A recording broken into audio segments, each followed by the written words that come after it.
Hi, my name is Dylan, and I'll be doing the screencast for Team Beach Boys for sprint number two.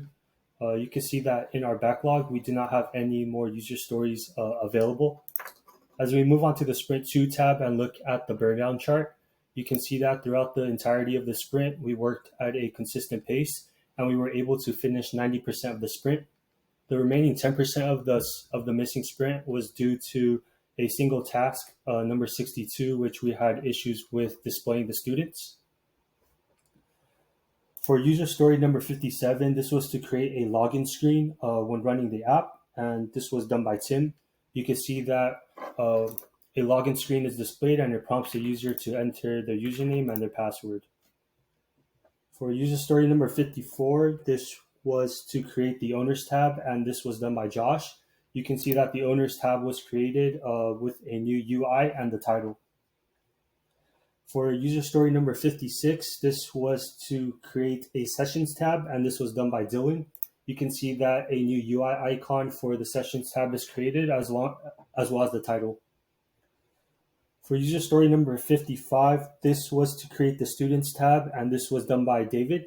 You can see that the students tab is created along with the new icon and the title.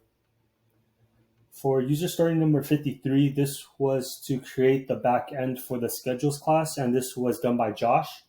And you can see that in our schedules class, you can see the sessions that are currently displayed as well as the trainers.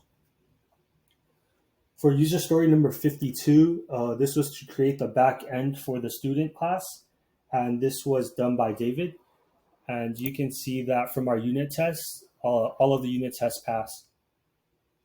For user story number 51, this was to create the back end for the owners class, and this was done by Josh. And you can see from our unit tests that all the unit tests pass. For user story number 47, this was to create the new trainers tab, and this was done by Josh. And you can see that in our trainers tab, a new icon is uploaded as well as the title. For user story number 50, this was to create the back end for the sessions class, and this was done by Dylan. And you can see that when we open the sessions tab, it prompts us to enter information about the trainer, the class, along with the description, and it will print it out on the screen.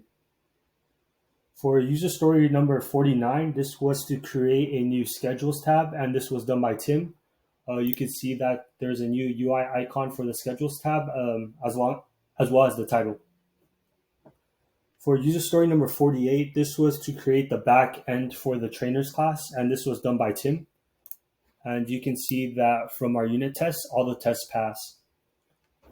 For user story number 45, this was to remove the close window function in the files tab, and this was done by Dylan. And you can see that in our files tab, that functionality is now removed.